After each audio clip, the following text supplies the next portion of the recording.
Hello, it is Wednesday, the 16th of September, and welcome to SCN.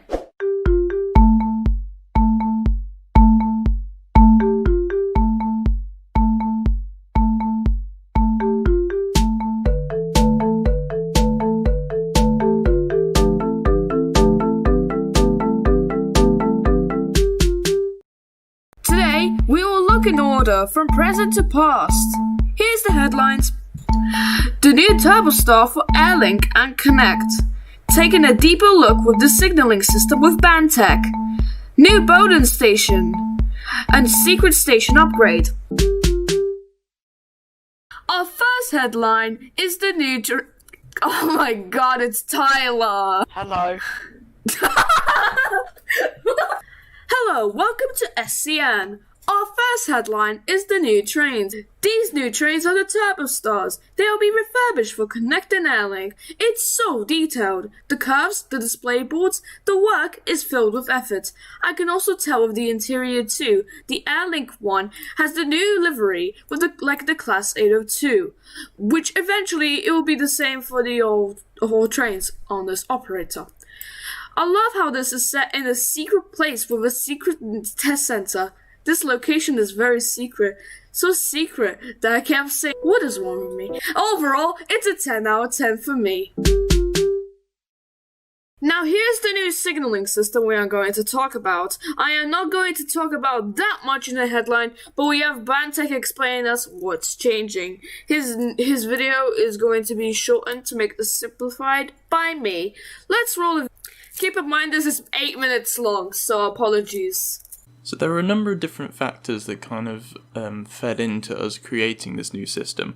One of those being that we wanted larger zones for signallers to control. So the desks before just covered a quite a small space, which if it was a busy space that would be very, very interesting, but if it was sort of more towards the Lin area and that kind of thing, there wouldn't be that much to do on the boards that you had. So to create that without having loads and loads of different screens around you, we decided to go with a kind of a panning and zooming sort of thing. Now that wasn't the only factor that made us want to redo the system, and so some other things that we received in feedback from signallers was they wanted more information about the platforms, more information about whether or not there was a dispatcher, a guard, where the trains were. So we've kind of built this whole system around information and just the signallers having everything that they need to be able to signal effectively. So let's start with the platform allocation screen. So this one is very useful, particularly because we have a panning display now, and so there can be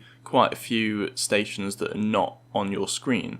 So it's good to, keep up to track with what's going on at all of these different stations, know if one needs your attention, for example. So as you can see, we've got the station, we've got the platform number for that station, we've got its status, whether it's vacant, occupied, ready to depart, that kind of thing. If there's a guard there when the train is in the platform, if there's a dispatcher allocated to those set of platforms, they'll show here, and which zone it is. Now, the reason for the zone thing we'll come on to a little bit later with some of our future plans for the system, but currently we're in Zone A, so it's showing us all of Zone A at the moment. Now we can filter the station names, so for example if I just wanted to see ones with Stepford in the name, there we go, I've got Stepford Central and Victoria. Now each platform, that's not the only information that we can get if we actually click on one. So if there's a train there, it will show you the time that that train is scheduled to depart from that platform, and a little bit more information about the guard and the dispatcher, so it will show you the rank of the guard and the rank of the dispatcher.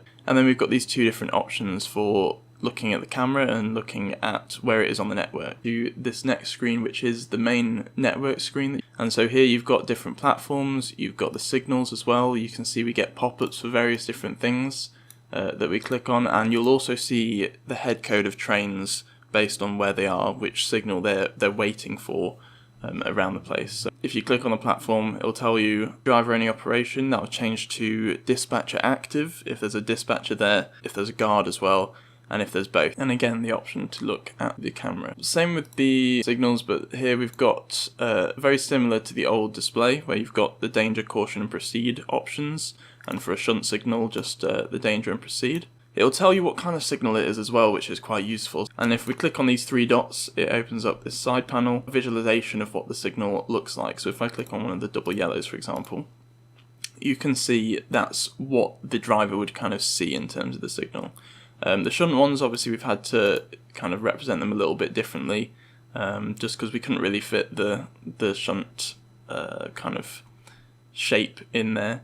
But that's similar to what you'll see on the driving HUD when you're also driving, so at least that's familiar.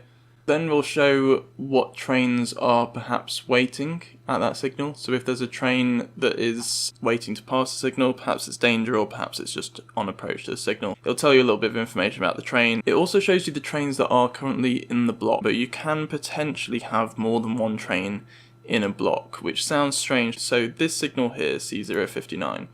Now if you think about this signal, it needs to be red if there's a train that's obviously heading this way and hasn't passed this signal yet, if there's a train going this way and hasn't passed this signal yet, or if a train has passed this signal and is crossing over. Now there could be a train that's come down this way and a train that's going over here at the same time, because those 2 trains won't conflict with one another. However, they both cause this to be dangerous, so you'd have both of those trains in here. Now if you've ever signalled with the old system, you've possibly seen danger lock, which is where it forces you to be in danger, it won't let you select the other aspects. That's what happens when there's a train in the block. For ones that are platform signals, we now have a little bit of extra information where we've associated it with a particular platform. So in this case, City Hospital Platform 1. It's kind of just a shorthand for the stuff that's on the left screen, but it will just show you whether it's driver only, whether it's dispatcher, whether it's signaller. Now that will also change colour with the platform. Now I'll show you the camera whilst we're here. This is another feature that Signal has asked for, but we've added the ability to sort of CCTV style look at what's happening at each signal and also each platform.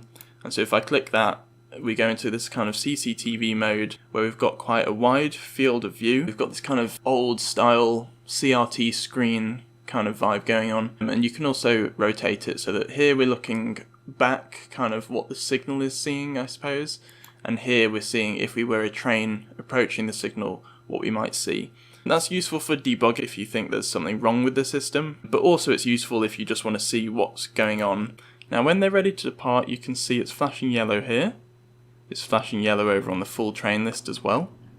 And this has now gone yellow saying they're ready to start, and it's flashing here. So hopefully no matter what screen you're on, you can see that.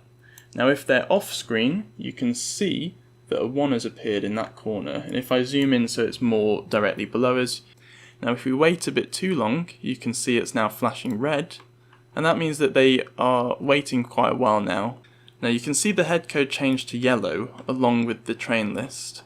And that's because they've become 1 minute late because of how long I held them there. And let's now have a look at the third screen, which is the train list screen. If there were trains in the game, it will have every train that is in the game on here. However, if it's outside of the area that you're controlling as a signaller, you might not want to see it. It might be a bit distracting. So you can select that and that will essentially filter the train so it only shows the ones that are in your zone. So then you've got the ID, which is the head code of the train. It'll show you its next stop, its status, which is to do with timeliness. So it'll show you if it's on time, if it's a few minutes late, that kind of thing. Its final destination, the driver, and whether or not it has a guard, and then obviously the zone.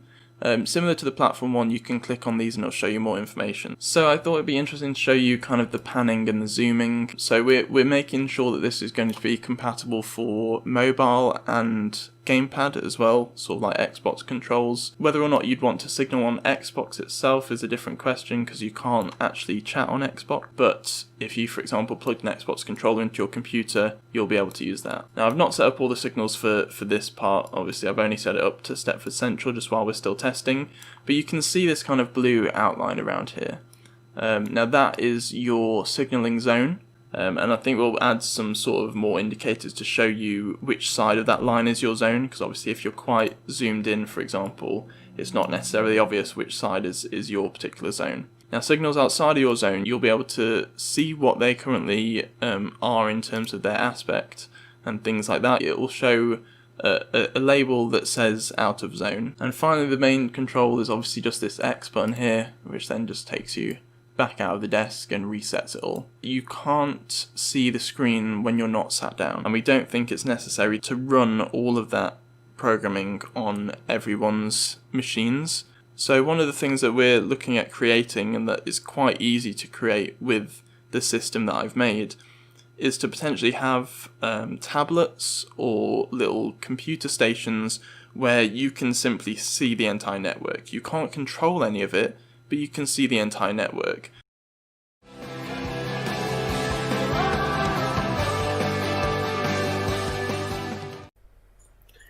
Well, that's a major change. Thanks, Bantech, for explaining in your newest video. Thumbs up. After over a year, Bowden has never been upgraded. It's falling behind the others. However, that's not going to happen anymore, as it will go to the next level. This looks more modern and it cannot be finished without the scenery changing. Before, I did not support Visit Bowden because it was actually a small place and not many things to do there. Until now. Thank you for not letting the company. Lastly, we are looking at the upgrade of the station. A station we are not sure of. Many people say it lays in Stuff Road, but I don't see any terminating platforms, and it looks like it has 4 platforms. Well, I see it's part of the express, but I'm still puzzled. Let me know what you think, even though this came out 11 days ago. That's all, I guess. We cannot finish this without the weather. Okay, thanks, Pingu. I am the weatherman today, if you don't mind. Tomorrow, it's going to be sunny all day with a high of temperature to 23 degrees and a low of 16. Thank you. Thank you, weatherman. That's all for the news episode. Goodbye.